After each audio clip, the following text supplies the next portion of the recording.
أعوذ بالله من الشيطان الرجيم. بسم الله الرحمن الرحيم. إن إبراهيم كان أمة قانتا لله حنيفا ولم يك من المشركين شاكرا لأنعمه اجتباه وهداه إلى صراط مستقيم وآتيناه في الدنيا حسنة وإنه في الآخرة لمن الصالحين. ثم أوحينا إليك أن اتبع ملة إبراهيم حنيفا وما كان من المشركين.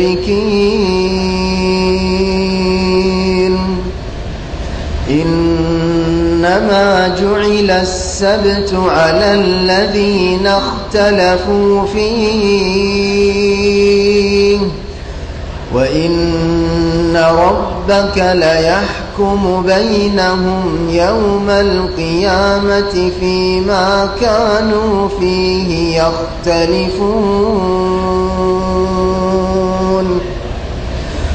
ادع إلى سبيل ربك بالحكمة والموعظة الحسنة وجادلهم بالتي هي أحسن إن ربك هو أعلم بمن ضل عن سبيله وهو أعلم بالمهتدين. وإن عاقبتم فعاقبوا بمثل ما عوقبتم به ولئن صبرتم لهو خير للصابرين.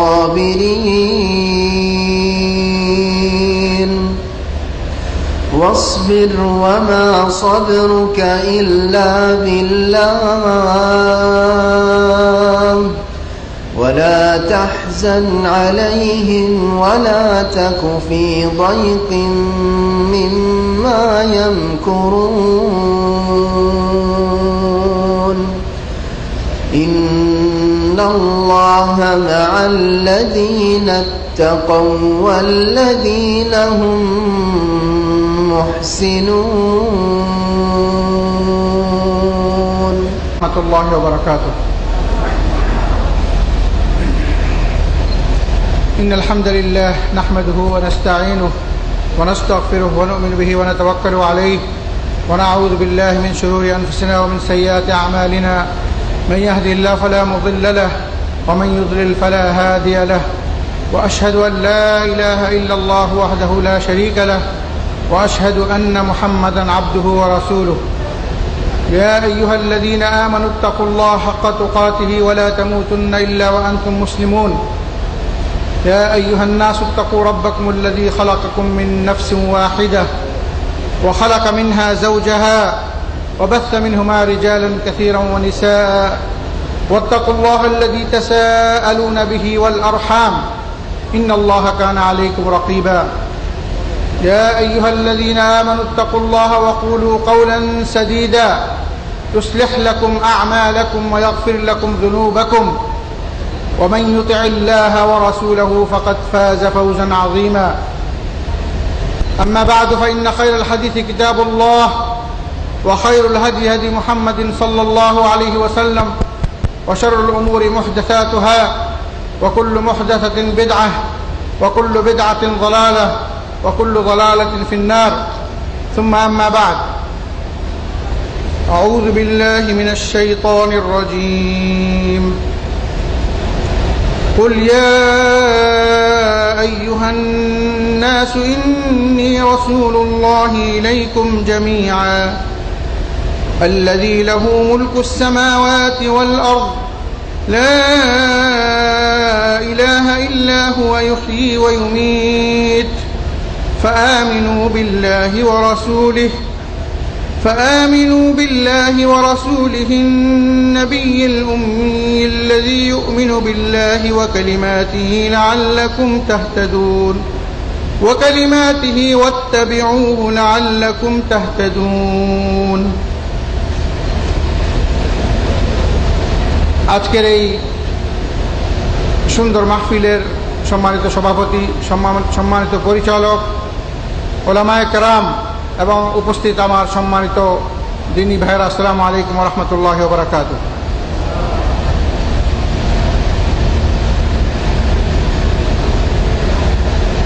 আজকের আলোচনার বিষয়বস্তু হচ্ছে কোরআন ও সুন্নাহর আলোকে আইম্মায়ে কেরাম, ইমামগণের ভূমিকা। এই আলোচনা শুরু করার পূর্বে আমরা যেই আয়াত তেলাওয়াত করেছি পবিত্র কোরআনের, সেটা সূরা আল আরাফের 158 নম্বর আয়াত। এই আয়াতকে কেন্দ্র করে আমরা আলোচনা শুরু করব। তার পূর্বে সমস্ত সম্মানিত উপস্থিতির কাছে আমার আকুল আবেদন, অনুগ্রহ যে আমরা রমজান মাসের এই পবিত্র শুক্রবার বাদ আসর, অত্যন্ত গুরুত্বপূর্ণ সময়, এই সময় আমরা ইলম শিখার জন্য রোজা অবস্থায় একত্রিত হয়েছি। এটা আমাদের সবার জন্য অত্যন্ত সৌভাগ্যের বিষয় এবং আল্লাহ রাব্বুল আলামিনের অশেষ অনুগ্রহ।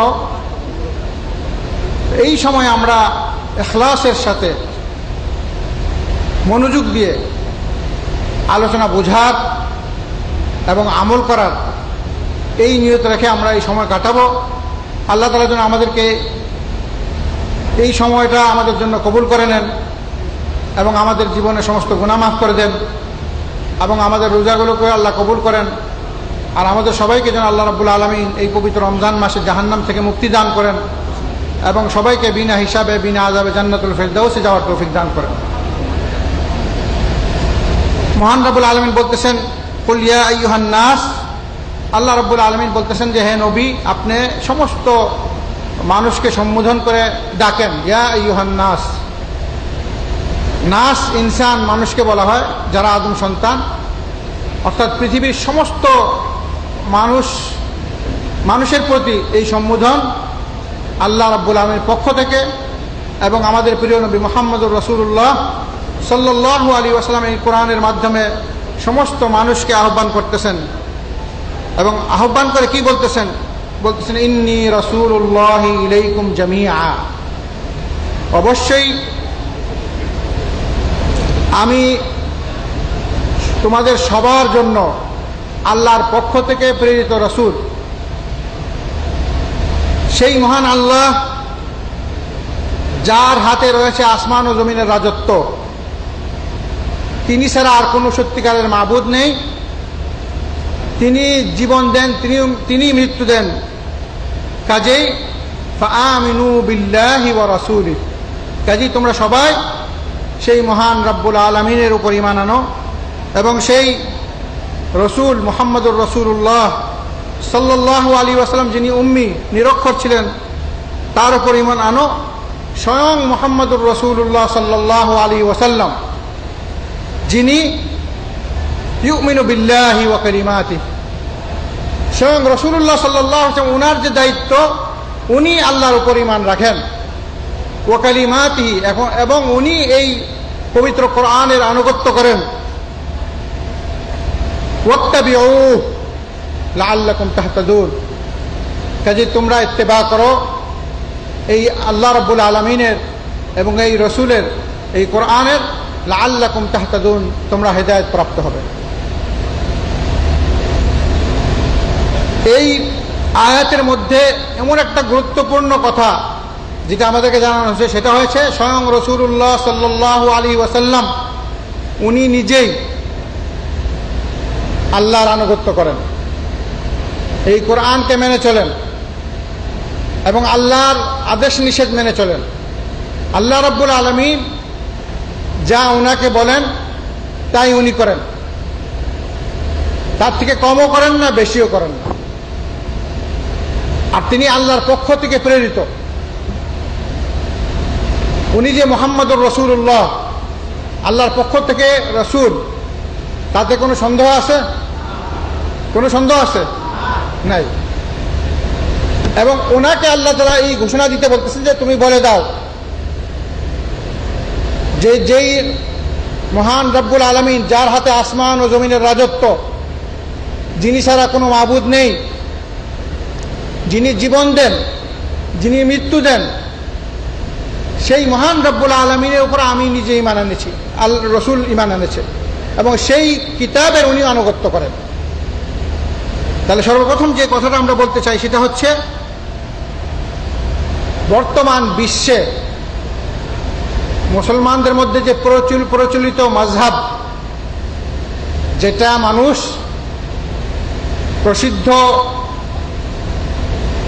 ইমাম, চারজন ইমাম, ইমাম আবু হানিফা রহমতুল্লাহ আলাইহি, ইমাম মালিক রহমতুল্লাহ আলাইহি, ইমাম শাফি রহমতুল্লাহ আলাইহি, ইমাম আহমদ বিন হাম্বল, ওনাদের সাথে সম্পৃক্ত করে নিসবত করে চারটা মাযহাব তৈরি করা হয়েছে এবং সেই মাযহাব তৈরি করে দিনের মধ্যে বিভক্ত তৈরি করে দেওয়া হয়েছে এবং বিভক্তের কারণে আজকে মুসলমানরা, সমস্ত মুসলমানরা চারটা দলে বিভক্ত।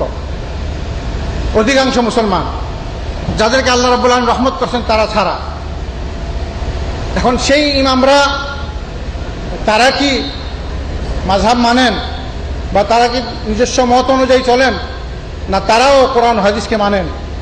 ওনাদের কি ভূমিকা ছিল এই ব্যাপারে, সেইটা জানার আগে স্বয়ং রাসূলুল্লাহ সাল্লাল্লাহু আলাইহি ওয়াসাল্লামের ভূমিকা ছিল মহান রব্বুল আলামিনের আনুগত্য করা, কোরআনকে মানা এবং সারা বিশ্ববাসীকে এই কোরআনের দিকে, এই হাদিসের দিকে মানুষকে উদ্বুদ্ধ করা স্বয়ং রাসূলুল্লাহর দায়িত্ব ছিল। এরপর যদি কেউ ধারণা করে যে এমন ব্যক্তিত্ব পৃথিবীতে থাকতে পারে যে নিজের মত অনুযায়ী চলবে, নিজের ইচ্ছা অনুযায়ী চলবে, কোরআন ও হাদিসকে বাদ দিয়ে, এটা অনেক মারাত্মক আকীদা। যদি এটা কোন কেউ আকীদা এই ধরনের পোষণ করে,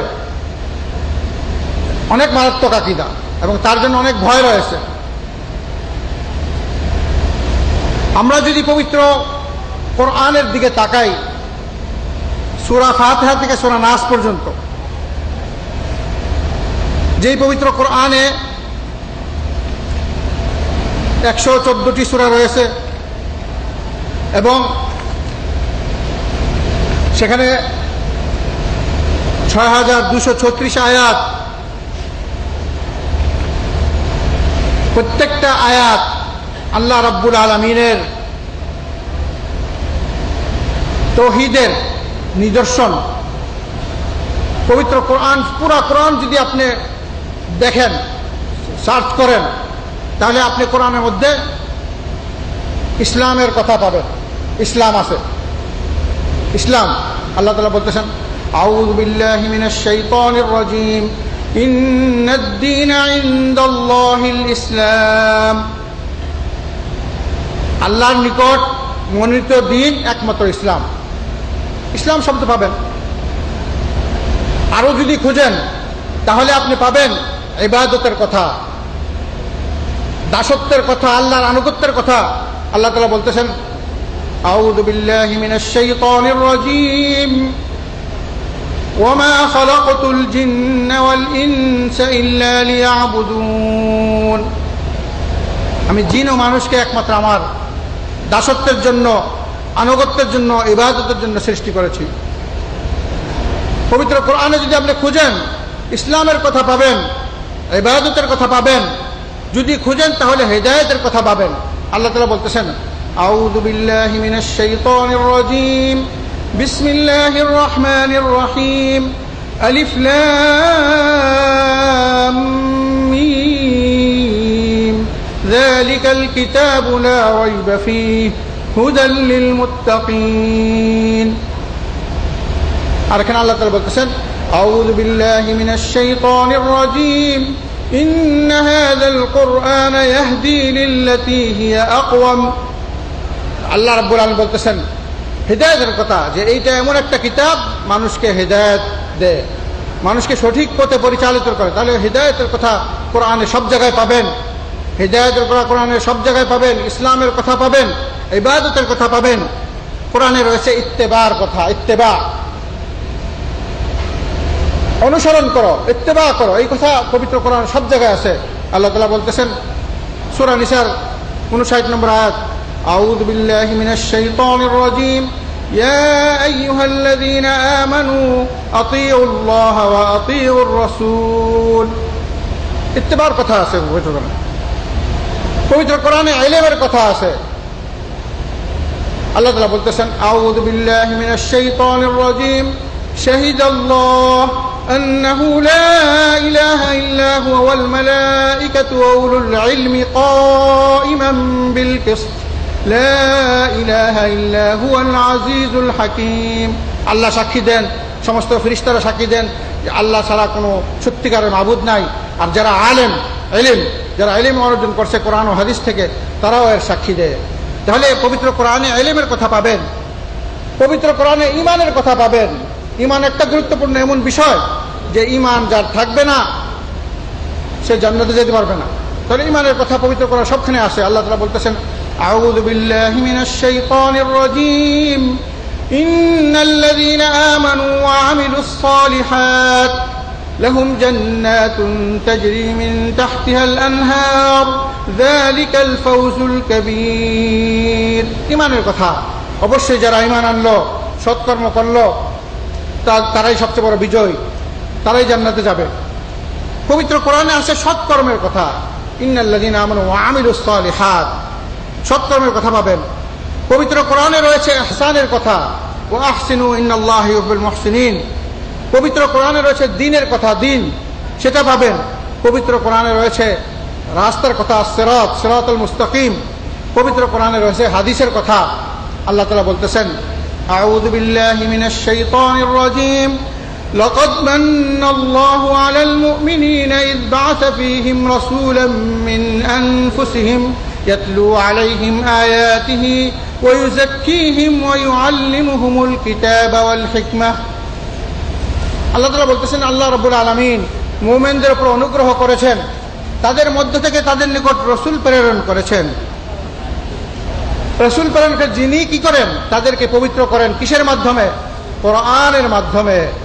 ওয়া ইউআল্লিমুহুমুল কিতাবা ওয়াল হিকমা, এবং হাদিসের মাধ্যমে। তো কোরআন ও হাদিসের কথা রয়েছে। এখন আপনি খুঁজেন, সার্চ করেন মাযহাবের কথা কোথায় আছে। পবিত্র কোরআনে সূরা ফাতিহা নাস পর্যন্ত আপনাদেরকে আমি চ্যালেঞ্জ করলাম মাযহাবের কথা কোথাও বাইর করে দেখান। মাযহাব আরবি শব্দ, হিদায়াতের কথা আছে, দ্বীনের কথা আছে, ইসলামের কথা আছে, ইত্তেবার কথা আছে, কোরআনের কথা আছে, হাদিসের কথা আছে, সেখানে ঈমানের কথা আছে, আকীদার কথা আছে, ইলমের কথা আছে, সব কিছুর কথা রয়েছে। সেখানে মাযহাব কেন নাই? এখন মাযহাবটা কি জিনিস?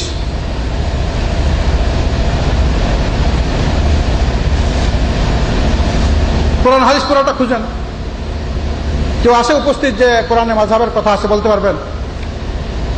মাযহাব কোরআনে পাইছেন কেউ? হাফেজ সাহেবরা আছেন, কেউ হাফেজ, কারি, মুফাসসির। মাযহাব আরবি শব্দ, যাহাবা ইয়াযহাবু, যাহেব, মাযহাব। এখন যদি আপনার শব্দার্থ আগে জানবো আমরা, যে এটার শব্দার্থ কি, ভাষাগত এটার অর্থ কি। যাহাবা যাওয়া, প্রস্থান করা, ছেড়ে দেওয়া, চলে যাওয়া। আর এই যাওয়ার কথা যতগুলো আসছে পবিত্র কোরআনে, সমস্তগুলা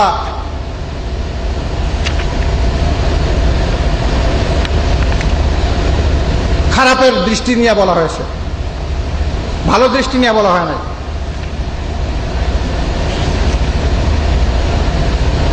কিভাবে আসছে কোরআনে শুনেন। এখন আল্লাহ তাআলা বলতেছে এই যাহাবা চলে যাওয়া, ছেড়ে যাওয়া, প্রস্থান করা, এইভাবে যাহাবা যেটা মাযহাব থেকে আসছে শব্দগত অর্থ, সেটা অনেক মারাত্মক অর্থে আসছে যেটা আল্লাহ তাআলা পছন্দ করেন না। আল্লাহ রাব্বুল আলামিন যখন সর্বপ্রথম ইবলিস সে যখন এই মাযহাব তৈরি করছে, সে সর্বপ্রথম মাযহাব তৈরি করছে ইবলিস, জানেন কিনা আপনারা? হ্যাঁ, আমি বলে দিচ্ছি। যখন আল্লাহ রাব্বুল আলামিন সমস্ত ফেরেশতাদেরকে ডেকে বললেন যে ফেরেশতারা তোমরা সিজদা করো, সমস্ত ফেরেশতারা সিজদা করলো, ইবলিস করে নাই। তখন আল্লাহ তাআলা প্রশ্ন করলেন তুমি কেন করো নাই? আল্লাহ তাআলা বলতেছেন আউযু বিল্লাহি মিনাশ শাইতানির রাজীম ওয়া ইয কুলনা লিল মালাইকাতি ইসজুদু লিআদামা ফাসাজাদু ইল্লা ইবলিস আবা ওয়াস্তাকবারা ওয়া কানা মিনাল কাফিরিন। আল্লাহ তাআলা বলতেছেন সে অস্বীকার করলো এবং সে কুফরি করলো আর সে কাফের হয়ে গেল, সে সিজদা করে নাই। যখন আল্লাহ প্রশ্ন করলেন তুমি কেন সিজদা করো না, তখন সে বলল যে হে আল্লাহ, আপনি আমাকে আগুন দিয়ে বানাইছেন আর এই আদমকে কি করছেন? মাটি দিয়ে বানাইছেন। খালাকতানি মিন নারিন ওয়া খালাকতাহু মিন তিন। এই যুক্তি দেখাইছে, এই রায় দেখাইছে, এই মাযহাব তার ছিল। এই মাযহাবের কারণে সে আল্লাহর আদেশকে মানতে পারে নাই। মূল আসল উদ্দেশ্য হচ্ছে ইবাদতের আসল উদ্দেশ্য হচ্ছে তাওহীদ, একমাত্র আল্লাহকে মানা। আর এই মাযহাব মানতে গিয়েছে, আল্লাহর আনুগত্য করতে পারে নাই, সে কুফরি করলো। এই কুফরি করার কারণে কিয়ামত পর্যন্ত সে বিতাড়িত হয়ে গেল, অভিশপ্ত হয়ে গেল। আল্লাহ তাকে লানত করে দিলেন, মালুন হয়ে গেল। তো অনেক মারাত্মক মারাত্মক ব্যাপার।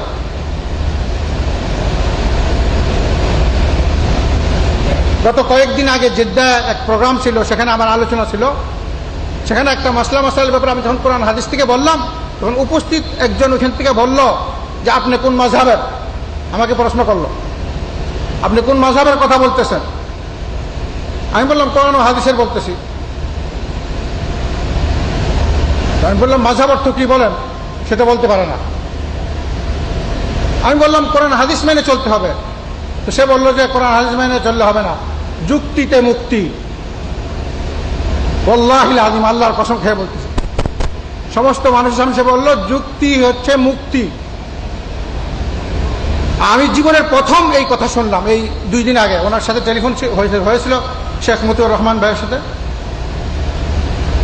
ওই প্রোগ্রামে যখন যাচ্ছিলাম আমি জীবনের প্রথম শুনলাম। সে বলতেছে আমি একজন মুফতি, আমি কোরআন হাদিস জানি এবং যুক্তিতে মুক্তি। ইন্না লিল্লাহি ওয়া ইন্না ইলাইহি রাজিউন। যুক্তিতে যদি মুক্তি হয় তাহলে কোরআন হাদিসের মুক্তি কোথায় গেল? মুক্তি তো কোরআন হাদিসের একমাত্র, কোরআন হাদিসের অনুসরণে একমাত্র মুক্তি, তাওহীদে মুক্তি, ইত্তেবায়ে মুক্তি। যুক্তিতে মুক্তি যদি হয় তাহলে সর্বপ্রথম মুক্তি পাইতো ইবলিস। কে? ইবলিস মুক্তি পাইছে? হয় নাই। কেন মুক্তি পায় না? সে মুক্তি পাওয়ার জন্য যুক্তি লাগাইছিল। মুক্তি পাওয়ার জন্য কি করছিল? সে ধ্বংস হয়ে গেছে। আমি বলবো যুক্তি হচ্ছে মৃত্যু, যুক্তি হচ্ছে কি? ধ্বংস। এই আকীদা যদি সে বলতেছে আমি দেওয়ান থেকে লেখাপড়া করে আসছি, দেওয়ান থেকে পাস, পরে সবার সামনে আমি বললাম যে এই যদি মুফতির অবস্থা হয় যে দেওয়ান থেকে পাস করছে, কোরআন ও হাদিসের দাবি করতেছে জানে, এবং সেই ব্যক্তি বলতেছে যুক্তিতে মুক্তি। কারো যদি এই আকীদা থাকে যুক্তিতে মুক্তি, তো মুসলমানের ক্ষেত্রে তার কি অবস্থা হবে? তার ঈমান কতটুকু থাকবে আপনারা চিন্তা করে নেন। আমানতু বিল্লাহ, ঈমানের রুকুন 6টা। আমানতু বিল্লাহ ওয়া মালাইকাতিহি ওয়া কুতুবিহি ওয়া রাসূলিহি ওয়াল ইয়াউমিল আখির ওয়াল কদরি খাইরিহি ওয়া মাযহাবি। আছে নাকি যে মাযহাবের উপর ঈমান আনতে হবে? আছে? দেখাই দেন কিয়ামত পর্যন্ত চ্যালেঞ্জ। ঈমানের রুকুন কয়টা? 6টা। এই 6টার উপর যদি আপনি ঈমান আনেন, ইসলামের 5টা কাজ যদি করেন, আনতাশহাদু আল্লা ইলাহা ইল্লাল্লাহ ওয়া আন্না মুহাম্মাদুর রাসূলুল্লাহ ওয়া ইকামাস সালাহ ওয়া ইতাজ যাকাত ওয়া সাওম রমাদান ওয়া হজ্জুল বাইত, আপনি মুসলমান, আপনি মুমিন। এই অবস্থায় যদি আপনি এর উপর আমল করে যদি দুনিয়া থেকে বিদায় নেন, আপনি অবশ্যই মুক্তি পাবেন। সেখানে মাযহাবের কথা আছে নাকি? আছে মাযহাবের কথা? নাই। এখন মাযহাব যাহাবা ইয়াযহাবু থেকে আসছে। আল্লাহ তাআলা বলতেছেন, যখন এই শয়তান কথা শুনে নাই, তখন আল্লাহ তাআলা এই মাযহাবের কথা দিয়া তাকে বিতাড়িত করছে। আল্লাহ তাআলা বলতেছেন কি শুনেন, আউযু বিল্লাহি মিনাশ শাইতানির রাজীম قال اذهب فمن تبعك منهم فإن جهنم جزاؤكم جزاء موفورا। আল্লাহ তাআলা বললেন, ইযহাব, যাও, চলে যাও, প্রস্থান করো, তুমি তোমার অনুসারীরা জাহান্নামে যাও। কোথায় যাও? যখন সে করলো না, তখন আল্লাহ রাব্বুল আলামিন জাহান্নামে যাওয়ার ক্ষেত্রে এই শব্দ ব্যবহার করছেন, যাহাবা, চলে যাও। শব্দ অর্থ, আল্লাহ রাব্বুল আলামিন আবু জাহেলের কথা বললেন। আবু জাহেল যখন রাসূলের কথা শুনলো না, নামাজ পড়লো না, তখন সে বলল, সুম্মা যাহাবা ইলা আহলিহি ইয়াতামাত্তা ফালা সাদ্দাকা ওয়ালা সাল্লা ওয়ালাকিন কাযযাবা ওয়া তাওয়াল্লা সুম্মা যাহাবা ইলা আহলিহি ইয়াতামাত্তা। আবু জাহেলের কথা আল্লাহ বলতেছে যে ঈমান আনলো না, নামাজ পড়লো না, রোজা রাখলো না, চলে গেল, সে নিজের পরিবারের কাছে চলে গেল অহংকার নিয়া। যাদের মধ্যে অহংকার আছে, যে নিজেকে সবচেয়ে বড় মনে করে, সেই ওই ধরনের কথা বলতে পারে যে আমি মুফতি জানি এবং আমার কথাটাই, আমার রায়টাই কোরআন হাদিসের থেকে উপরে। এই কথা কেউই বলে নাই। ইমাম মুজতাহিদিন, ইমামগণ, মুজতাহিদিন, তারা কোনোদিন এই কথা বলে নাই। কারণ তারা আলেম ছিলেন, তারা মুজতাহিদ ছিলেন, তারা জানতেন আসল হাকিকত। তো কাজেই আল্লাহ রাব্বুল আলামিন মুনাফিকের ক্ষেত্রে বলছেন, আউযু বিল্লাহি মিনাশ শাইতানির রাজীম ইয়াকাদুল বারকু ইয়াখতাফু আবসারাহুম কুল্লামা আযাআ লাহুম মাশাউ ফীহি ওয়া ইযা আযলামা আলাইহিম ক্বামু ওয়ালাউ শাআ আল্লাহু লাযাহাবা বিসাম'ইহিম ওয়া আবসারিহিম ইন্নাল্লাহা আলা কুল্লি শাইইন কাদির।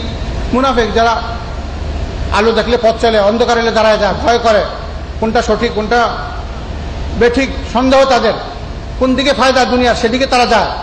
দুনিয়ার ফায়দা হইলে বলে যে আমি নামাজি, আমি মুসলমান, আমি গনিমতের মাল যাও। আর পয়সা না থাকলে তখন বলে না, তখন কাফেরদের পিছনে করে। আল্লাহ রাব্বুল আলামিন বলতেছেন, ইচ্ছা করলে তাদের চক্ষু নিয়ে যেতে পারে আল্লাহ তাআলা, যাহাবাল্লাহু বিনূরিহিম, তাদের আলো নিয়ে যেতে পারে। তো যাহাবা ইয়াযহাবু মাযহাব, এটা হচ্ছে শব্দার্থ।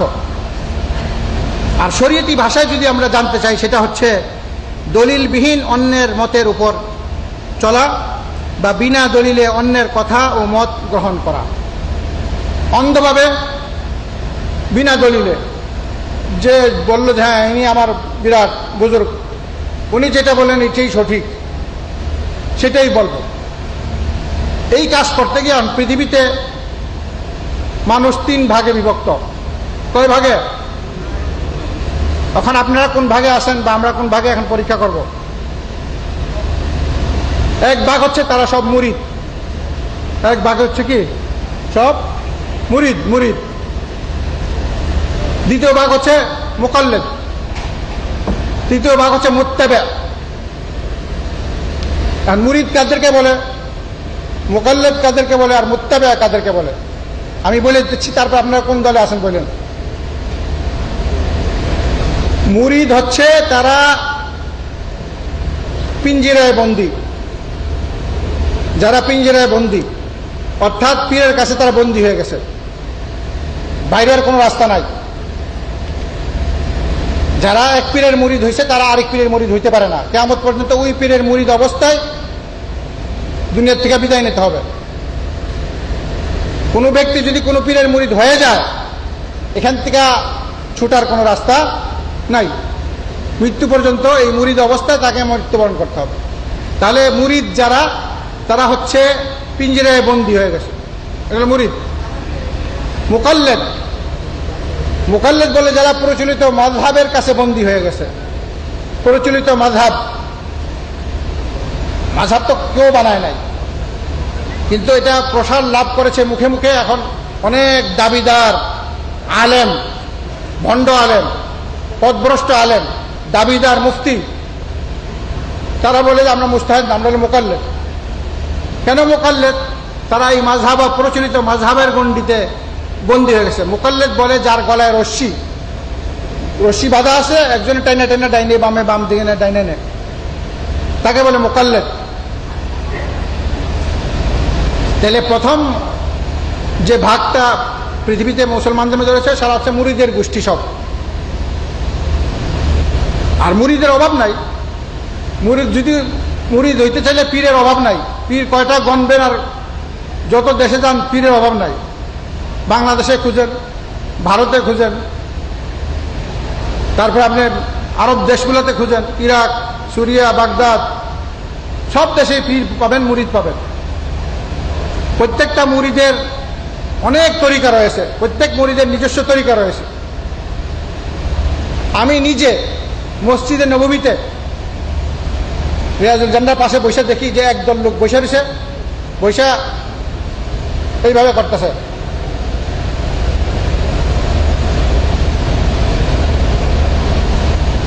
জিজ্ঞাসা করলাম কি ব্যাপার, এটা কি ঘটনা?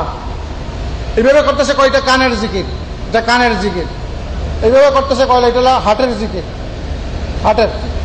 করতেছে না কিন্তু খালি এইভাবে করতেছে। কোথায় পাইল? পীরের কাছে পাইছে।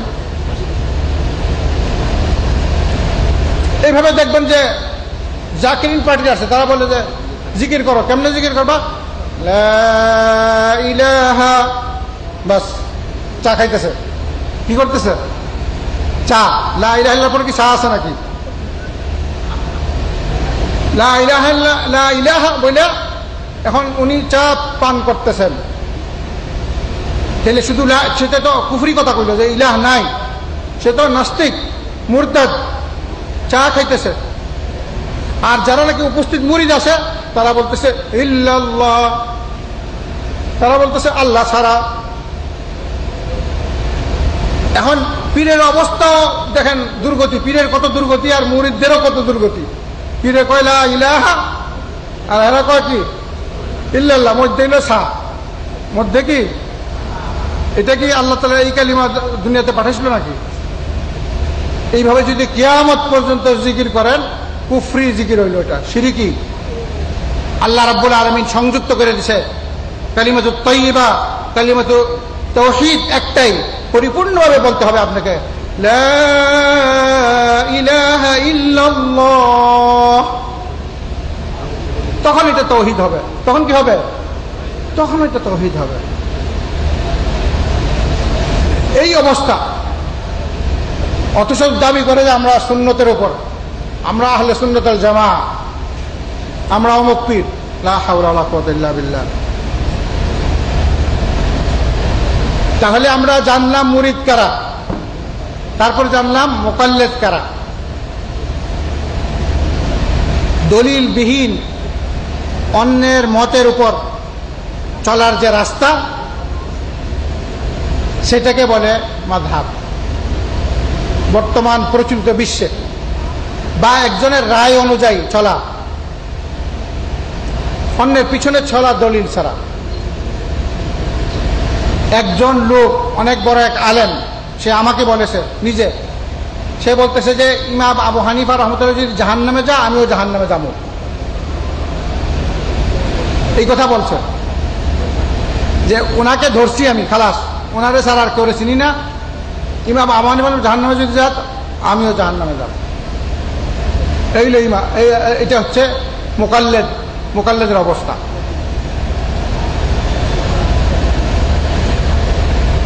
বারো জন মুফতি দেওবন্দের, দেওবন্দ থেকে আসা মদিনায় 12 জন মুফতি, তাদের সাথে আমার বহস হয়েছে এই মাযহাব নিয়ে। আমি ছিলাম একা, জানি না। তারা ঘটনাক্রমে কি করছে, আমাকে দাওয়াত দিয়ে নিয়ে গেছে, বলছে সবাই আসছে, আমার লোকও আছে আমি মনে করছি। তো গিয়ে দেখি তারা 12 জন মুফতি একদিকে, আর আমি হলো একজন একা। তাদের সাথে 3 ঘন্টা পর্যন্ত বহস করা হয়েছে। সর্বশেষে আমাকে বলতেছে যে আপনি কি নিজেকে দাবি করেন যে আপনি ইমাম আবু হানিফার আমার থেকে অনেক বেশি জ্ঞানী? আমাকে বলতেছে। আমি বলছি অবশ্যই না। লাখ লাখ উলামারা, কোটি কোটি উলামারা ইমাম আবু হানিফা, ইমাম আবু হানিফার, এখন ইমাম আবু হানিফার আমাদের বলছে কিনা এটা তো জানতে হবে। সে বলতেছে আপনি যদি মাযহাব না মানেন, লক্ষ লক্ষ উলামারা মানতেছে, এখন আপনি কি ইমাম আবু হানিফা রাহমাতুল্লাহ থেকে বেশি আলেম হয়ে গেছেন? আমি বলছি না, কখনো না। ইমাম আবু হানিফা রাহমাতুল্লাহ একজন মুজতাহিদ ইমাম, আমার থেকে অনেক, আমি তার সামনে কিছুই না। তাহলে আপনি কেন তাকে মানেন না? প্রশ্ন করেছে 12 জন ইমাম লাস্ট। তা আমি বললাম ঠিক আছে, আমি একা, আপনারা 12 জন। এখন আপনাদের 12 জনের প্রতি আমার একটা প্রশ্ন, আপনারা ইমানদারের সাথে ইখলাসের সাথে উত্তর দিবেন, মিথ্যা কথা বলতে পারবেন না। মদিনাতে বসে রয়েছেন। এখন আমাকে আমার প্রিয় নবী মুহাম্মদুর রাসূলুল্লাহ সাল্লাল্লাহু আলাইহি ওয়াসাল্লাম বলতেছেন যে যখন ফরজের নামাজের একামত হবে তখন কোনো নামাজ নাই। ইযা উকিমাতিস সালাতু ফালা সালাতা ইল্লাল মাকতুবা। যখন কোনো ফরজ নামাজ একামত হয়ে যাবে তখন এই নামাজ ছাড়া আর কোনো নামাজ। কে বলেছে? প্রিয় নবী মুহাম্মদুর রাসূলুল্লাহ। বুখারীর হাদিস, সহিহ, সনদ দ্বারা সাবেত, কোনো সন্দেহ নাই। বললাম কি এই হাদিসটা কি সত্য না মিথ্যা? সত্য, সনদ সহিহ। তাহলে আমার রাসূল আমাকে এই কথা বলছে। কিন্তু যারা মাযহাব মানে তাদের রায় হচ্ছে, এখন ইমাম আবু হানিফা বলেছে কিনা না বসে আল্লাহু আলাম, কিন্তু মাযহাবের যারা মানে বড় বড় উলামারা তারা বলে যে আপনি মসজিদে প্রবেশ করলে যদি মনে করেন যে একামত হয়ে গেছে, এখন যদি আপনি শেষ তাশাহুদটাও পান, শেষ তাশাহুদটা পাইলেও আপনি কি করেন? 2 রাকাত আগে পড়ে নেন, এরপর আপনি ফরজ নামাজে ইমামের পিছনে অংশগ্রহণ করেন। এটা কার কথা? এটা কার কথা? এটা মাযহাবের কথা। এটা কিসের কথা? এটা শুনাইলাম তো। এটা বললাম যে আমি এখন বলেন, আপনারা বলেন আমি কি রাসূল সাল্লাল্লাহু আলাইহি ওয়াসাল্লামের কথা মানবো না ওই অনেক ইমাম আবু হানিফা রাহমাতুল্লাহর কথা মানবো? আমার সামনে যদি একটা মাসআলা আসে, রাসূল সাল্লাল্লাহু আলাইহি ওয়াসাল্লাম বলেন এটা তুমি করো, আর ইমাম আবু হানিফা রাহমাতুল্লাহ উনি বলতেছেন করো না, আর আমি আপনারা বলেন কার কথা শুনবো? কার কথা শুনবো? রাসূলুল্লাহ সাল্লাল্লাহু আলাইহি ওয়াসাল্লাম কথা শুনতে আমি বাধ্য। সেখানে যদি আমি বিরোধিতা করি, না যাই না ইচ্ছাকৃতভাবে, তাহলে আপনার আমার জন্য অনেক সাবধান বাণী কোরআনে উল্লেখ করা হয়েছে, কঠিন কথা বলা হয়েছে আল্লাহ রাব্বুল আলামিন। ওমান ইউশাকিকিল্লাহ ওয়া রাসূলাহু ফাইন্নাল্লাহা শাদীদুল ইকাব। যারা আল্লাহ এবং আল্লাহর রাসূলের বিরুদ্ধাচরণ করবে তাদের জন্য কঠিন শাস্তি। এখন তাদেরকে বললাম, এখন আপনি বলেন নিজেই, আপনারা বলেন যে আমি ইমাম আবু হানিফার কথা মানব না রাসূলের কথা? তারা তখন বললো, তখন তার উত্তর নাই। তারা বলে যে রাসূলের কথা মানতে হবে।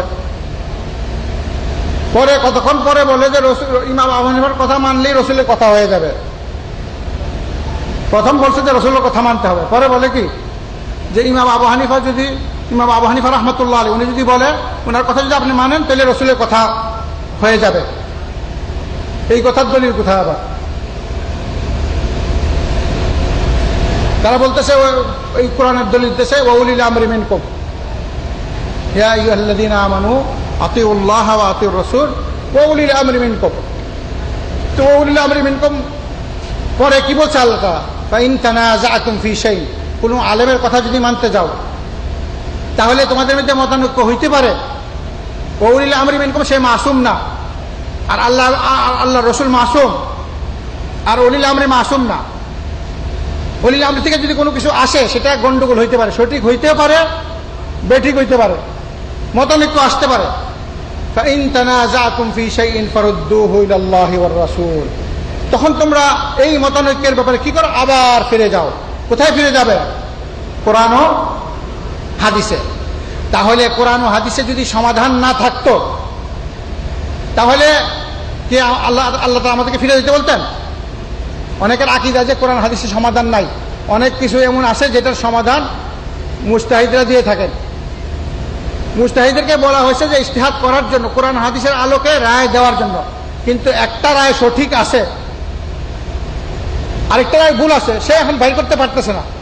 কিন্তু কোরআন ও হাদিসে সঠিক রায় রয়ে গেছে, বাহির করার ক্ষেত্রে আমরা জানি না, কেউটা ভুল হইতে পারে, কেউটা সঠিক হইতে পারে।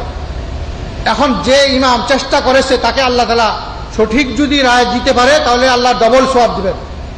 সঠিক রায় দিলে কি হবে? ডবল সওয়াব। আর যদি ভুল করে ফেলে তাহলেও আল্লাহ তাআলা একটা সওয়াব দিবেন, একটা সওয়াব দিবেন। আর সঠিক হইলে কি? ডবল। এখন আপনি যদি জানেন এটা সঠিক না তাহলে কি মানতে হবে নাকি?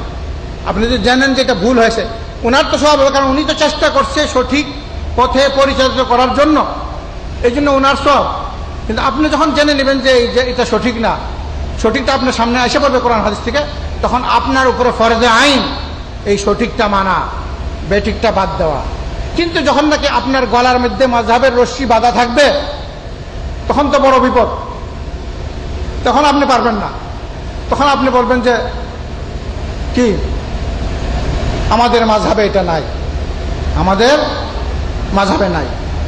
কাজেই এটা মারাত্মক ব্যাপার এই ধারণাটা যে অনেকে বলে যে মাযহাব মানা ফরজ।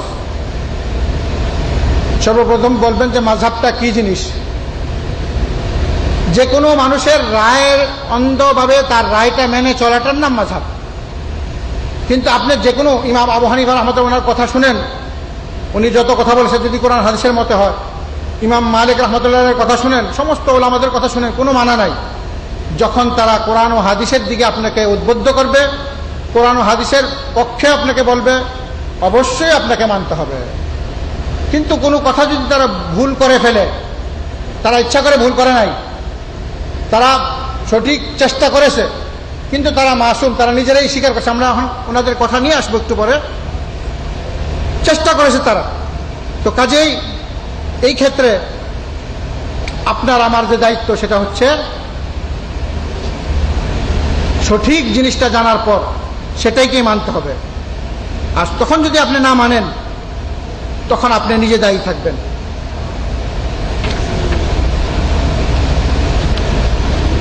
আর এই ব্যাপারে আল্লাহ রাব্বুল আলামিন আমাদেরকে প্রশ্ন করবেন। 3 নম্বর দল যেটা হচ্ছে, আমরা বললাম মুরিদ, 2 নম্বর বললাম মুকাল্লিদ, 3 নম্বর হচ্ছে কি মুত্তাবি। মুত্তাবি কারা? মুত্তাবিরা হচ্ছে স্বাধীন, মুক্ত। তারা কারোর কাছে বাধা না, কারোর কাছে আটকাও না। তারা মুক্তভাবে কোরআন ও হাদিসের দলিল নিয়ে সমস্ত আলেমদের কথা মানে, সমস্ত ইমামদের কথা মানে। যারাই কোরআন হাদিসের কথা মানবে, বলবে, তাদের কথা মানবে। তারা কারোর নিকট আটকা না। তাদেরকে যখন বলা হবে কোরআন ও হাদিসের কথা, তারা অবশ্যই মানবে এবং ইখতিলাফ করবে না। এই কথাটা আল্লাহ তাআলা বলেছে পবিত্র কোরআনে, সূরা নূরের 51 নম্বর আয়াত। আউযু বিল্লাহি মিনাশ শাইতানির রাজীম। إنما كان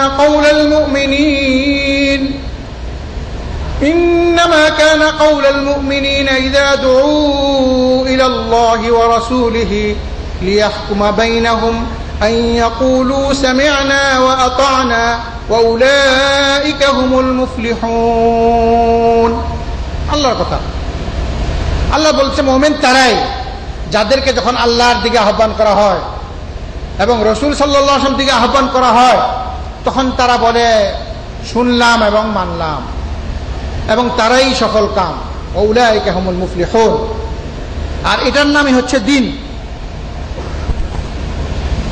তাহলে মুত্তাবি যারা, তারা হচ্ছে স্বাধীন। তারা কারোর পিঞ্জরায় বন্দী না, তাদের গলায় কেউ রশি বাঁধা টানাটানিও করে না, তাদের গলায় রশিও নাই, তারা কোনো বন্দীও না। তারা স্বাধীন, মুক্ত, তাদের সামনে আল্লাহর পক্ষ থেকে যে মেসেজ দেওয়া হয়েছে সেটা কোরআন এবং হাদিস, এবং এই দুইটা জিনিস যদি কেউ ধরে রেখে শক্ত করে কোনোদিন পথভ্রষ্ট হবে না। এটা স্বয়ং আমাদের প্রিয় নবী মুহাম্মদুর রাসূলুল্লাহ সাল্লাল্লাহু আলাইহি ওয়াসাল্লাম বিদায় হজে সাহাবায়ে কেরামদের সামনে সেটা ঘোষণা দিয়ে গেছেন। উনি বলে দিচ্ছেন, তারাকতু ফীকুম আমরাইন লান তাযিল্লু মা তামাসসাকতুম বিহিমা কিতাবাল্লাহ ওয়া সুন্নাত রাসূলি। তোমাদের নিকট আমি দুটা জিনিস ছেড়ে যাচ্ছি, যদি তোমরা এই দুটা জিনিসকে শক্ত করে ধরে রাখো তোমরা কখনো পথভ্রষ্ট হবে না। তাহলে এই ঘোষণা যখন দেওয়া হয়েছিল তখন শয়তান শুনেছিল, কারণ শয়তান তো এই খবর রাখে কিভাবে পৃথিবীতে মানুষকে পথভ্রষ্ট করা যায়। ওই সময় থেকে আজ থেকে 1400 বৎসর, এখন 1436 হিজরি, এই 1436 হিজরি থেকে আপনার 1 বছর বাদ দেন, 36 হিজরি বা 10 হিজরি বাদ দেন, 11 হিজরিতে 10 হিজরিতে রাসূলুল্লাহ সাল্লাল্লাহু আলাইহি ওয়াসাল্লাম বিদায় হজ করেন, এবং সেই বিদায় হজে তিনি ঘোষণা দিয়েছিলেন যে দুইটা জিনিস তোমাদের কাছে আমি ছেড়ে যাচ্ছি, আল্লাহর কিতাব আর আমার সুন্নত। ওই সময় থেকে শয়তানের, ইবলিসের এবং তার অনুচরদের আপ্রাণ চেষ্টা ছিল পৃথিবীর মানুষকে এই দুইটা জিনিস থেকে দূরে রাখা। আর এই দুইটা জিনিস থেকে দূরে রাখতে হলে মানুষকে বিভিন্ন মতের উপর, বিভিন্ন দলের উপর, বিভিন্ন ইমামের উপর মানুষকে বিভক্ত করতে হবে, তখনই মানুষ এই দুইটা জিনিস থেকে ফিরে থাকবে। এবং এই দুইটা জিনিস থেকে যখন ফিরে থাকবে সে পথভ্রষ্ট হয়ে যাবে, তার কোনো সিউরিটি নাই সিরাতুল মুস্তাকিমে চলার।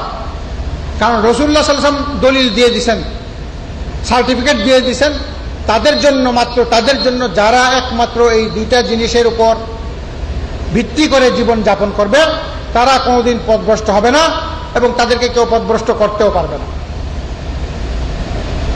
কথা আপনারা বুঝতে পারছেন? এখন আপনারা কোন দলের বলেন? আপনারা কোন দলের? হ্যাঁ, সবাই মুরিদ, মুত্তাবা, মুকাল্লিদ না? তাহলে মুরিদ চিনছেন তো, মুকাল্লিদও চিনছেন, মুত্তাবা। আলহামদুলিল্লাহ, আল্লাহ রাব্বুল আলামিন আপনাদের সবাইকে মৃত্যু পর্যন্ত আমাকে আপনাকে এই রাসূলের ইত্তেবা করার তৌফিক দান করুন, এবং এই ঈমান নিয়ে মৃত্যুবরণ করার তৌফিক দান করুন। আর তখনই রাসূলুল্লাহ সাল্লাল্লাহু আলাইহি সাল্লামের হাতে, স্বয়ং হাতে হাউজে কাউসারে পানি পান করতে পারবেন ইনশাআল্লাহ। এখন যদি আমরা অন্যদিকে চিন্তা করি তাহলে দেখি, যদি ইবাদত অর্থ কি, ইবাদতের মূল উদ্দেশ্য কি? ইবাদতের মূল উদ্দেশ্য কি অনেকে জানে না, এই জন্যই তারা মাযহাবের পিছনে ঘুরে। আজকে মনে রাখবেন, ভুলবেন না মৃত্যু পর্যন্ত। ইবাদতের মূল উদ্দেশ্য কি আমি বলে দিচ্ছি, তারপর আপনারা মনে রাখবেন। ইবাদতের মূল উদ্দেশ্য হচ্ছে তাওহীদ। ইবাদতের মূল উদ্দেশ্য কি? তাওহীদ। আবার বলেন, ইবাদতের মূল উদ্দেশ্য কি? তাওহীদ। আর তাওহীদের উদ্দেশ্য হচ্ছে আমল সালেহ। আল্লাহ রাব্বুল আলামিন বলে দিয়েছেন, ওমা খালাকতুল জিন্না ওয়াল ইনসা ইল্লা লিয়াবুদুন লিওয়াহিদুন। তাওহীদের কথা, যেন মানুষ আল্লাহর এই একত্ববাদকে, একত্বতাকে স্বীকার করে। এই জন্য ইবাদতের মূল উদ্দেশ্য হচ্ছে তাওহীদ, একমাত্র আল্লাহর আনুগত্যের দিকে, গোলামের দিকে, দাসত্বের দিকে মানুষকে আহ্বান করা। আর এই তাওহীদের দাওয়াত সমস্ত নবী রাসূলরা দিয়েছেন। আদম আলাইহিস সালাম থেকে আরম্ভ করে, নূহ আলাইহিস সালাম থেকে শুরু করে, ইব্রাহিম আলাইহিস সালাম থেকে ধরে আমাদের প্রিয় নবী, শেষ নবী মুহাম্মদুর রাসূলুল্লাহ সাল্লাল্লাহু আলাইহি ওয়াসাল্লাম পর্যন্ত সমস্ত নবী রাসূলরা তার কওমকে এই তাওহীদের দিকে দাওয়াত দিয়েছে। বলছে, ক্বালা ইয়া কওমি ইবুদুল্লাহ মা লাকুম মিন ইলাহিন গায়রুহ। হে আমার জাতি, একমাত্র আল্লাহর আনুগত্য করো, আল্লাহ ছাড়া তোমাদের আর কোনো মাবুদ নেই, কোনো ইলাহ নেই। তাহলে ইবাদতের আসল উদ্দেশ্য হচ্ছে তাওহীদ। আসল উদ্দেশ্য কি? তাওহীদ। আর তাওহীদটা হচ্ছে মুক্তির আসল উপায়। যুক্তিতে কোনো মুক্তি নাই, মুক্তি হচ্ছে তাওহীদে। মুক্তি কিসে? তাওহীদ। তাহলে ইবাদতের মূল উদ্দেশ্য তাওহীদ, আর তাওহীদের মূল উদ্দেশ্য হচ্ছে আমল সালেহ। আপনি তাওহীদ মানলেন, আমল সালেহ করেন না, তাহলে বোঝা গেল যে আপনি তাওহীদ মানেন নাই, এটা নিফাকি। আপনি যখন বলবেন লা ইলাহা ইল্লাল্লাহ মুহাম্মাদুর রাসূলুল্লাহ, তাহলে আল্লাহর আদেশ নিষেধ মেনে চলতে হবে, এটার নাম আমল সালেহ। আপনি যখন বলবেন লা ইলাহা ইল্লাল্লাহ মুহাম্মাদুর রাসূলুল্লাহ, অবশ্যই মুহাম্মাদুর রাসূলুল্লাহ সাল্লাল্লাহু আলাইহি ওয়াসাল্লাম অনুসরণ আপনাকে রাসূলুল্লাহ সাল্লাল্লাহু আলাইহি ওয়াসাল্লামের মতো নামাজ পড়তে হবে, আপনাকে রাসূলুল্লাহ সাল্লাল্লাহু আলাইহি ওয়াসাল্লামের মতো হজ করতে হবে, আপনাকে রাসূলুল্লাহ সাল্লাল্লাহু আলাইহি ওয়াসাল্লামের মতো রোজা রাখতে হবে, আপনাকে রাসূলুল্লাহ সাল্লাল্লাহু আলাইহি ওয়াসাল্লামের মতো বিবাহ শাদী করতে হবে, আপনাকে রাসূলুল্লাহ সাল্লাল্লাহু আলাইহি ওয়াসাল্লামের মতো ব্যবসা বাণিজ্য করতে হবে, আপনাকে রাসূলুল্লাহ সাল্লাল্লাহু আলাইহি ওয়াসাল্লামের মতো সমাজ পরিচালনা করতে হবে, আপনাকে রাসূলুল্লাহ সাল্লাল্লাহু আলাইহি ওয়াসাল্লামের মতো রাষ্ট্র পরিচালনা করতে হবে। জীবনের সর্বক্ষেত্রে আপনি রাসূলুল্লাহ সাল্লাল্লাহু আলাইহি ওয়াসাল্লামকে আদর্শ হিসেবে গ্রহণ করতে হবে। তখনই আপনার এই কাজটাকে আমল সালেহ বলা হবে, যেই কাজ আল্লাহ রাব্বুল আলামিন কবুল করবেন, গ্রহণ করবেন, যার মাধ্যমে আপনার নাজাতের শর্ত আপনি পুরা করবেন। ঈমান আনা, পবিত্র কোরআনে আল্লাহ রাব্বুল আলামিন দুইটা শর্ত লাগাইছেন জান্নাতে যাওয়ার জন্য।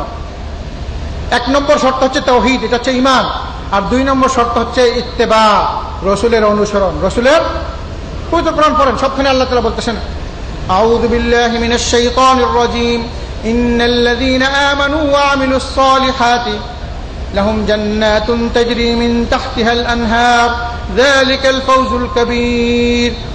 অবশ্যই যারা ঈমান আনলো, অর্থাৎ তাওহীদকে যারা গ্রহণ করলো এবং আমল সালেহ অর্থাৎ রাসূলের ইত্তেবা করলো, তাদের জন্য জান্নাত এবং তারাই বিজয়। তাহলে ইবাদতের উদ্দেশ্য হচ্ছে তাওহীদ, আর তাওহীদের উদ্দেশ্য হচ্ছে আমল সালেহ, আর আমল সালেহের উদ্দেশ্য হচ্ছে ইত্তেবা।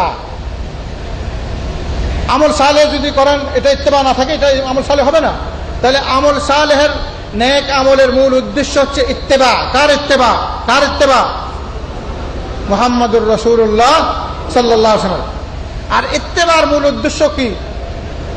ইত্তেবার মূল উদ্দেশ্য তাআতুর রাসূল, কোরআন হাদিসকে মানা চলা।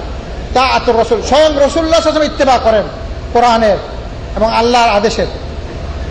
তাহলে এই পাঁচটা জিনিস মনে রাখেন। ইবাদতের উদ্দেশ্য হচ্ছে তাওহীদ, তাওহীদের উদ্দেশ্য হচ্ছে আমল সালেহ, আমল সালেহের উদ্দেশ্য হচ্ছে ইত্তেবা, আর ইত্তেবার উদ্দেশ্য হচ্ছে তাআতুর রাসূল, রাসূলের অনুসরণ করা। এটা ইবাদত।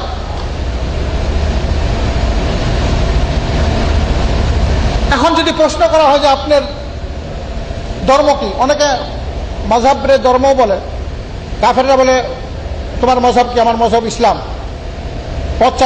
আমার পথ চলার পথ যদি মাযহাব যদি অর্থ নেন, যদি নেন যে পথ চলার রাস্তা, তাহলে আপনি বলতে পারেন যে আমার পথ চলার রাস্তা কি? মা দীনুকা। কাফেরদের বা হিন্দুদেরকে যদি প্রশ্ন করা, তারা বলে আমার ধর্ম হিন্দু ধর্ম, অমুকে বলে আমার খ্রিস্টান ধর্ম, কেউ বলে আমার ইহুদি ধর্ম, কেউ বলে আমার বৌদ্ধ ধর্ম আমার ধর্ম। তাহলে এই হিসাবে যদি আপনাকে প্রশ্ন করা হয়, তাহলে এখানে আপনাকে প্রশ্ন করা হবে কবরে গেলে কি প্রশ্ন করবে? হ্যাঁ, কি প্রশ্ন করবে? তোমার দিন কি? তোমার দিন কি? না বলবে মা হুয়া মাযহাবুক, তোমার মযহব কি, এই কথা বলবে? অবশ্যই না। বলা হবে মা দীনুক, তোমার দিন কি। তাহলে এই ক্ষেত্রে যদি আপনি প্রশ্ন করেন, তাহলেও এটা মাযহাব আসে না, সেখানে আসে দ্বীন ইসলাম। কি আসে? দ্বীন ইসলাম। কবরে গেলে আপনাকে সেই দ্বীন ইসলামের কথা প্রশ্ন করা হবে, কারণ আল্লাহ রাব্বুল আলামিন বলতেছেন আউযু বিল্লাহি মিনাশ শাইতানির রাজীম ওয়ামান ইয়াবতাগি গায়রাল ইসলামি দীনান ফালান ইউকবালা মিনহু ওয়া হুয়া ফিল আখিরাতি মিনাল খাসিরিন। আপনি যদি কোনো মযহব নিয়ে চলেন, সেটা যে কোনো মযহব হোক, কিন্তু দ্বীন ইসলামকে যদি মযহব হিসেবে না মানেন, তাহলে আপনি পরকালে ক্ষতিগ্রস্ত হয়ে যাবেন।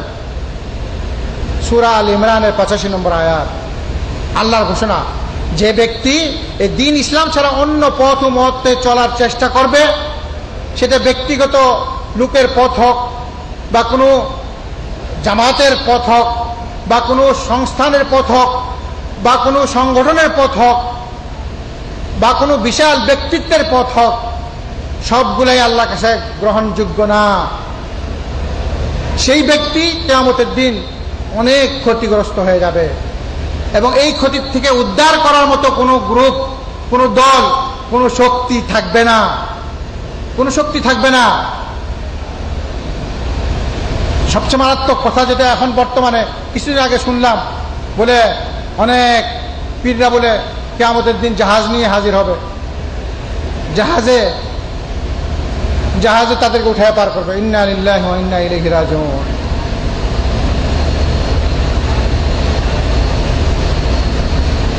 মানব ইতিহাসে সর্বপ্রথম যে মানুষ যাকে আল্লাহ রাব্বুল আলামিন নিজের হাতে তৈরি করেছেন, যাকে আল্লাহ তাআলা জান্নাতে রেখেছেন,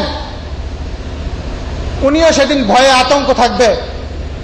উনিও তো জান্নাতে নেওয়া দূরের কথা, শুধুমাত্র শাফাত, সুপারিশ, সেটাও করতে রাজি হবে না। তৌহিদপন্থীরা, খাঁটি তৌহিদপন্থীরা, মুত্তাকিনরা সেদিন, এই যে তৌহিদে নাজাত, তৌহিদপন্থীরা মুত্তাকিনরা, বুখারীর হাদিসে রয়েছে, একদল তৌহিদপন্থী মুত্তাকিন তারা একত্রিত হবে। এই তৌহিদের কারণে দেখেন তারা সারা গোটা বিশ্বের মানুষের সাহায্য করবে। তারা একত্রিত হয়ে তারা আদম আলাইহিস সালামের কাছে যাবে যে পৃথিবীর সমস্ত মানুষ কষ্ট করতেছে, আমরা সমস্ত পৃথিবীর মানুষের জন্য একটা চেষ্টা করি। এই চেষ্টা করবে কারা? মুত্তাকিন, মুআহিদিন, তৌহিদ, খাঁটি তৌহিদপন্থীরা, মুত্তাকিনরা একত্রিত হয়ে তারা যাবে আদম আলাইহিস সালামের কাছে গিয়ে বলবে যে হে আদম, পৃথিবীর সমস্ত মানুষ কষ্টে লটকানো অবস্থায়, তারা হাসরের ময়দানে দাঁড়ানো অবস্থা আছে, তারা জান্নাতে যাবে না জাহান্নামে যাবে, এটা কেউ জানতেছে না। তারা চিৎকার করে হাহাকার করতেছে, তাদের কলিজা শুকিয়ে গেছে। কেউ 500 বছর ধরে কাঁদতেছে, কেউ 1000 বছর ধরে কাঁদতেছে, কেউ 40,000 বছর কাঁদবে, কেউ 50,000 বছর কাঁদবে, তাদের ডাকের কোনো সাড়া নাই। এই কঠিন অবস্থায় তখন মুত্তাকিনরা আদম আলাইহিস সালামের কাছে যাবে, বলে হে আদম, আপনাকে আল্লাহ রাব্বুল আলামিন নিজের হাতে তৈরি করেছেন, জান্নাতে রেখেছেন, আপনি আল্লাহর কাছে সুপারিশ করেন যেন বিচার কার্য শুরু হয়ে যায়। সেদিন এত সবার উপরে যে আদম আলাইহিস সালাম তিনিও সাহস করবেন না, তিনি বলবেন আজকে আমি ভয়ে আতঙ্ক। তারা সবচেয়ে ভয়ে কাঁপতে থাকবে যে আজকে আমার এই সাহস নাই আল্লাহর কাছে যাওয়ার। তারপর সবাই নূহ আলাইহিস সালামের কাছে যাবে। নূহ আলাইহিস সালাম যিনি 950 বছর তাওহীদের দাওয়াত দিয়েছেন, যিনি মাসুম, তিনিও সাহস করবেন না। তারপর ইব্রাহিম আলাইহিস সালাম যিনি খলিলুল্লাহ, আল্লাহর তাওহীদের প্রতীক, আল্লাহ তাআলা ওনাকে একা উম্মাহ বলেছে। আউযু বিল্লাহি মিনাশ শাইতানির রাজীম। ইন্না ইব্রাহিমা কানা উম্মাতান কানিতান লিল্লাহি হানিফান ওয়া লাম ইয়াকু মিনাল মুশরিকিন। ইব্রাহিমকে আল্লাহ উম্মত বলেছেন, কানিতান লিল্লাহ, সে আসল তাওহীদপন্থী। ওই ইব্রাহিম আলাইহিস সালাম সমস্ত নবীদের বাপ, উনিও সাহস করবেন না। মুসা আলাইহিস সালাম যিনি আল্লাহর সাথে সরাসরি কথা বলছেন, তিনিও সাহস করবেন না। ঈসা আলাইহিস সালাম তিনিও সাহস করবেন না। অবশেষে প্রিয় নবী মুহাম্মদুর রাসূলুল্লাহ সাল্লাল্লাহু আলাইহি ওয়াসাল্লাম তিনিও সরাসরি এত ক্ষমতা পাবেন না যে উনি সরাসরি সবাই সুপারিশ করবেন। মুহাম্মদুর রাসূলুল্লাহ সাল্লাল্লাহু আলাইহি ওয়াসাল্লাম সেদিন আল্লাহর আরশে সিজদা দিবেন এবং সিজদার মধ্যে আল্লাহর প্রশংসা করবেন, আল্লাহর কাছে ফরিয়াদ করবেন, আল্লাহর অনেক প্রশংসা। এবং সিজদার মধ্যে কতক্ষণ থাকবেন এটা আল্লাহ ছাড়া কেউ জানে না। যখন আল্লাহর ইচ্ছা হবে তখন আল্লাহ বলবেন ইয়া মুহাম্মদ ইরফা রাসাক ইশফা তুশাফা ইসআল তুতা। তখন আল্লাহ তাআলা ওনার যে প্রসঙ্গে আল্লাহর যে প্রশংসা করবে, আল্লাহ রাব্বুল আলামিন আমাদের প্রিয় নবী মুহাম্মদুর রাসূলুল্লাহ সাল্লাল্লাহু আলাইহি ওয়াসাল্লামের উপর সন্তুষ্ট হবেন। সন্তুষ্ট হওয়ার পর ওনাকে বলবেন এইবার তুমি শাফাআত করতে পারো, তোমার শাফাআত আমি গ্রহণ করব। তখন তিনি বলবেন না যে আল্লাহ সবাই জান্নাতে নিয়ে যাও। তখন রাসূল সাল্লাল্লাহু আলাইহি ওয়াসাল্লাম তো জাহাজ নিয়ে আসবেন না, রাসূলুল্লাহ সাল্লাল্লাহু তিনিও তো জাহাজ নিয়ে আসবেন না, আর তিনি তো সরাসরি সবাইকে জান্নাতে নিতে পারবেন না। তিনি শুধুমাত্র আল্লাহর কাছে যে অনুমতি পাবেন সেটা হচ্ছে শাফাআত করার। আল্লাহর উনি বলবেন যে ইয়া আল্লাহ, আপনি এই সমস্ত বিশ্ববাসীর মানুষের বিচার কার্য শুরু করুন। তখন আল্লাহ রাব্বুল আলামিন এই বিচার কার্য শুরু করবে। তাহলে সমস্ত মানব, গোটা মানব জাতির মধ্যে সর্বশ্রেষ্ঠ ব্যক্তিত্ব, যার সর্বপ্রথম যিনি জান্নাতের দরওয়াজা নক করবেন, যার জন্য সর্বপ্রথম দরজা খোলা হবে, ওনার কাছেও জাহাজ থাকবে না। উনিও ঢালাওভাবে জাহাজ দিয়ে সবাইকে পার করতে পারবেন না। জাহাজ তো থাকবে না, ঢালাওভাবে সবাইকে পার করে এটাও তো করতে পারবে না। উনি যেটা করবেন, আল্লাহর কাছে উনি ফরিয়াদ করবেন যে বিশ্ববাসী সমস্ত পৃথিবীর মানুষের হিসাব কার্য যেন শুরু হয়ে যায়। তখন আল্লাহ তাআলা ওনার এই সুপারিশটা কবুল করবেন এবং হিসাব শুরু করবেন। সেখানে রাসূলুল্লাহ সাল্লাল্লাহু আলাইহি ওয়াসাল্লামের মাধ্যমে আমাদের কাছে একটা ইনফরমেশন মেসেজ আসছে সহিহ হাদিসের মাধ্যমে, যে রাসূলুল্লাহ বলেছেন যে কিয়ামতের দিন যখন আল্লাহ রাব্বুল আলামিন হিসাব কাজ শুরু করবেন, হিসাব কাজ শুরু করার আগে এমন ৭০,০০০ মানুষ থাকবে যাদের চেহারাগুলি চন্দ্র পূর্ণিমা চন্দ্রের মতো উজ্জ্বল আলোকিত হয়ে থাকবে। তারা বিনা হিসাবে বিনা আযাবে জান্নাতে প্রবেশ করবে। আর এদের জান্নাতে প্রবেশ আল্লাহর আদেশে হবে। আর সেই আদেশ যখন হবে তখন তাদেরকে জান্নাতে প্রবেশ করার জন্য রাসূলুল্লাহ সাল্লাল্লাহু আলাইহি ওয়াসাল্লামের শাফাআতের দরকার। তখন রাসূলুল্লাহ সাল্লাল্লাহু আলাইহি ওয়াসাল্লাম যাদের বিনা হিসাব বিনা আযাব জান্নাতে যাওয়ার প্রস্তুতি হয়ে গেছে, তাদের জন্য আবার আমাদের প্রিয় নবী মুহাম্মদুর রাসূলুল্লাহ সাল্লাল্লাহু আলাইহি ওয়াসাল্লাম শাফাআত করবেন জান্নাতে প্রবেশ করার জন্য। আল্লাহর আদেশের পর তারপর রাসূলের শাফাআতের মাধ্যমে সেই সমস্ত ৭০,০০০ সাহাবায়ে কেরাম মুসলমান মুমিনরা বিনা হিসাবে বিনা আযাবে জান্নাতে প্রবেশ করবে। কিন্তু সেখানেও প্রবেশ করতে পারবে না। কারণ কি? ইত্তেবার প্রশ্ন। যারা রাসূলের ইত্তেবা করছে, আপনি যদি মুত্তাবিআ না হন, সাথে তাওহীদ না থাকে, তাহলে ওই মর্যাদা পাওয়া যাবে না।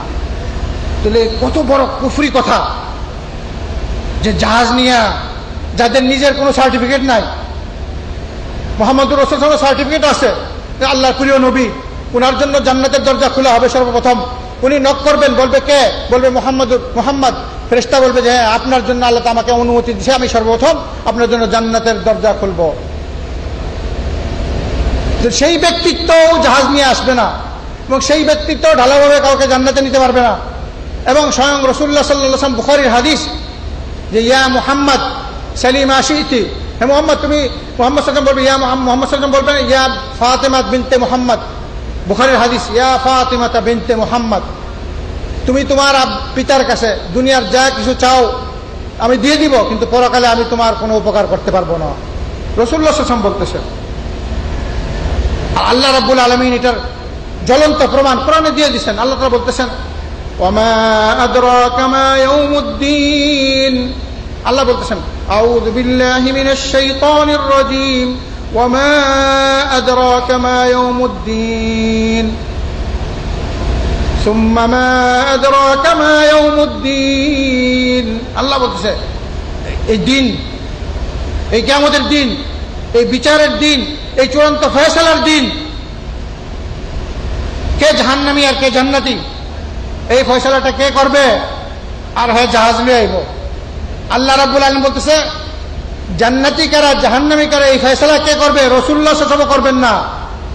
সুম্মা মা আদরাকা মা ইয়াউমুদ্দিন। আল্লাহ তাআলা বলতেছে সবাইকে যে ওই দিন, ওই বিচারের দিন কি জানো সেটা কি? আবার বলতেছি জানো সেটা কি দিন? আল্লাহ তাআলা ঘোষণা দিতেছেন আউযু বিল্লাহি মিনাশ শাইতানির রাজীম ইয়াওমা লা তামলিকু নাফসুন লিনাফসিন শাইআ ওয়াল আমরু ইয়াওমা ইযিল লিল্লাহ। ইয়াওমা লা তামলিকু নাফসুন লিনাফসিন শাইআ। আল্লাহ বলতেছে স্মরণ করো সেই দিনের কথা যেদিন চূড়ান্ত ফয়সালার মালিক আমি হব। আমরা প্রত্যেক রাকাতে নামাজে বলি মালিকি ইয়াউমিদ্দিন, সেই বিচার দিবসের মালিক আপনি রব। ইয়াওমা লা তামলিকু নাফসুন লিনাফসিন শাইআ, সেদিন কেউ কারো কোনো ধরনের সহযোগিতা, মদদ, সাহায্য, সুপারিশ কেউ করতে পারবে না।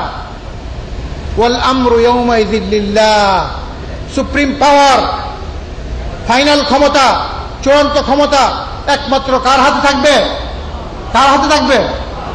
কই জুড়ে বলেন শুনি আপনারা কি বলবেন? আল্লাহর হাতে থাকবে। তাহলে ধর্ম যদি বলেন বা এই ক্ষেত্রে বলেন মাযহাব, আপনার কি বলবেন? ইসলাম। মাযহাব কি? ইসলাম। দিন কি? ইসলাম। ইসলামের কথা প্রশ্ন করা হবে, তোমার দিন কি? ইসলাম। আর এই ইসলামের মূল উৎস কি? দিন ইসলাম। এখন আপনার আমার পথ চলার পথ যেটা ধর্ম, আপনার আমার ধর্ম হচ্ছে দিন ইসলাম। আর এই দিন ইসলামের মূল উৎস কি? প্রশ্ন আপনাদের প্রতি প্রশ্ন। আপনার আমার চলার পথ হচ্ছে আমার ধর্ম, আপনার ধর্ম হচ্ছে ইসলাম। আর এই দিন ইসলামের মূল উৎস কি? হ্যাঁ, দিন ইসলামের মূল উৎস হচ্ছে কোরআন এবং হাদিস, কোরআন এবং সহিহ হাদিস, কোরআন এবং সহিহ হাদিস। ইবাদতের উদ্দেশ্য হচ্ছে তাওহীদ। আর দিন ইসলামের উৎস কি? জুড়ে বলেন, দিন ইসলামের মূল উৎস কি? কোরআন এবং সহিহ হাদিস।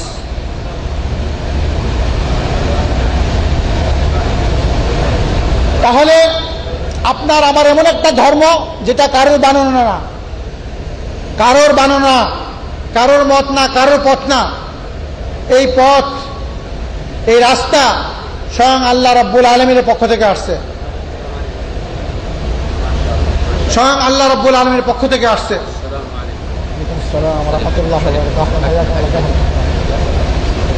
স্বয়ং আল্লাহ রাব্বুল আলামিনের পক্ষ থেকে আসছে। এখন এই দিন ইসলামের কাঠামোটা কি? কাঠামো কি? আপনার আমার ধর্ম দিন ইসলাম। আর এই দিন ইসলামের কোন পথে চলবে? কোরআন ও হাদিস। তো দিন ইসলাম এমন একটা ধর্ম যেটা আল্লাহ প্রদত্ত দিন ইসলাম, সেটার মূল উৎস হচ্ছে কোরআন এবং হাদিস। আর এই দিন ইসলামের কাঠামোটা কি, এটা যদি বুঝেন তাহলে আরো আপনি নিশ্চিন্ত হয়ে যাবেন। দিন ইসলামের কাঠামো এটার কাঠামো হচ্ছে গোটা মানব জাতির পূর্ণাঙ্গ পরিপূর্ণ বিধান, গোটা মানব জাতির পূর্ণাঙ্গ পরিপূর্ণ বিধান। এটা এমন একটা দিন ইসলাম যেটা পরিপূর্ণ, যেটার মধ্যে কোনো ধরনের কমতি নাই, যে আপনাকে অন্য জিনিস থেকে ভাড়া করতে হবে।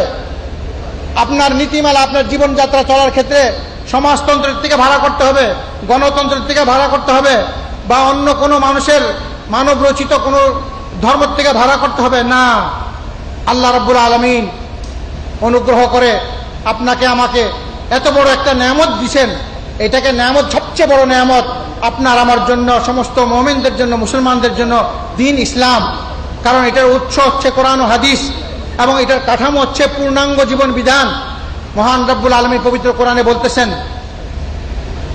আউযু বিল্লাহি মিনাশ শাইতানির রাজীম, আল-ইয়াওমা আকমালতু লাকুম দীনাকুম আল-ইয়াওমা আকমালতু লাকুম দীনাকুম ওয়া আতমামতু আলাইকুম নি'মাতি ওয়া রাদিতু লাকুমুল ইসলাম দীনা। আল্লাহ বলতেছেন 1400 বছর আগে সমস্ত সাহাবা কেরামদের মধ্যে আরাফাতের প্রান্তরে এই পূর্ণাঙ্গ দিনের ঘোষণা হয়ে গেছে যে এই দিনটা এমন একটা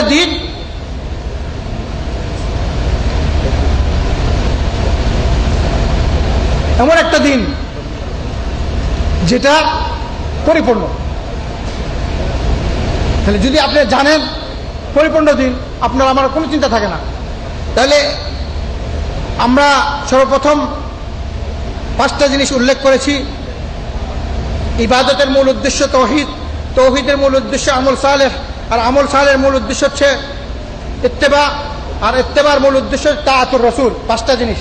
আর এটার বিপরীত, এটার সমকক্ষে 5টা জিনিস আমাদের সামনে আসতেছে। সেটা হচ্ছে আপনার আমার ধর্ম ইসলাম 1 নম্বর, 2 নম্বর এই ইসলামের মূল উৎস হচ্ছে কোরআন ও হাদিস, আর 3 নম্বর এই দিন ইসলামটা হচ্ছে তার কাঠামো হচ্ছে পূর্ণাঙ্গ পরিপূর্ণ, আর 4 নম্বর হচ্ছে এই দিন ইসলামটা কিয়ামত পর্যন্ত সংরক্ষিত থাকবে। কি থাকবে? সংরক্ষিত। এই দিন ইসলামের কোনো বিধানকে কেউ বিকৃত করতে পারবে না, কারণ এই দিন ইসলামটা প্রতিষ্ঠিত 2টা জিনিসের উপর, কোরআন ও হাদিসের উপর। এই কোরআন ও হাদিসের হেফাজতের দায়িত্ব স্বয়ং আল্লাহ রাব্বুল আলামিন নিয়েছেন। সূরা হিজরের 9 নম্বর আয়াতে আল্লাহ তাআলা এটা ঘোষণা করেছেন। কাজেই চিন্তার কোনো কারণ নাই। আপনি কেন বিভিন্ন পীর ধরবেন, বা আপনি কোনো অন্য ইমাম ধরবেন, বা কোনো মত ধরবেন, বা জামাত ধরবেন, দল ধরবেন, সংগঠন ধরবেন? আপনার আমার কাছে এমন একটা পূর্ণাঙ্গ জীবন বিধান রয়েছে, আর যেটার দলিল প্রমাণ রয়েছে, আর এই দলিল প্রমাণগুলা কিয়ামত পর্যন্ত সংরক্ষিত। এটা সরাসরি আল্লাহ রাব্বুল আলামিন ঘোষণা দিয়েছেন পবিত্র কোরআনের সূরা হিজরের 9 নম্বর আয়াত। আউযু বিল্লাহি মিনাশ শাইতানির রাজীম। ইন্না নাহনু নাযালনা আয-যিকরা ওয়া ইন্না লাহু লাহাফিযুন। অবশ্যই এই কোরআনকে আমি অবতীর্ণ করেছি, আর অবশ্যই এই কোরআন এর হেফাজত আমি করব। আর কোরআনের হেফাজত হচ্ছে সাথে হাদিসেরও হেফাজত, কারণ হাদিসটা ওহী, কোরআনটাও ওহী। এই জন্য বর্তমান বিশ্বে সনদ ভিত্তিক সহিহ হাদিসের ব্যবস্থাপনা রয়েছে, যেটা কিয়ামত পর্যন্ত বলবৎ থাকবে। সহিহ হাদিসকে আপনি অনুসরণ করলে সহিহ হাদিসের বিপরীত পরিপন্থী যা পাবেন সব মিথ্যা। কোরআনের আপনি আনুগত্য করবেন, কোরআনের বিপরীত মুখালেফ পরিপন্থী কোনো কিছু যদি পান, সেটা মাসলা হোক, সেটা ইবাদত হোক, সেটা বন্দেগী হোক, যদি কোরআনের বিপরীত, কোরআনের পরিপন্থী কোনো কিছু আসে, চক্ষু বন্ধ করে আপনাকে ফর্মুলা শিক্ষা দিলাম, ফর্মুলা মনে রাখেন, কোরআনে যা আছে তার পরিপন্থী কোনো জিনিস আসলে সেটা মিথ্যা। ঠিক তেমনি ভাবে সহিহ হাদিসের পরিপন্থী যদি কোনো জিনিস আসে সেটা মিথ্যা। সেটা যতই হাদিস হোক, যত লক্ষ হাদিস আপনার সামনে নিয়ে আসা হোক, সেটা আপনি বিশ্বাস করবেন না। কারণ আল্লাহ রাব্বুল আলামিন যা বলেন, আল্লাহর পক্ষেই আমাদের প্রিয় নবী মুহাম্মদুর রাসূলুল্লাহ সাল্লাল্লাহু আলাইহি ওয়াসাল্লাম বলেন, ওটার বিপরীত কোনো কিছু বলেন না। কোরআনের মধ্যে সংঘর্ষমূলক কোনো কিছু নাই যে একবার বলবে করো, আরেকবার বলবে করো না। সহিহ হাদিসের মধ্যে এরকম কোনো কিছু নাই যে রাসূলুল্লাহ বলবে করো, আবার বলবে করবে না। এই ধরনের ধারণা যে করবে তার জন্য অত্যন্ত ভয় রয়েছে।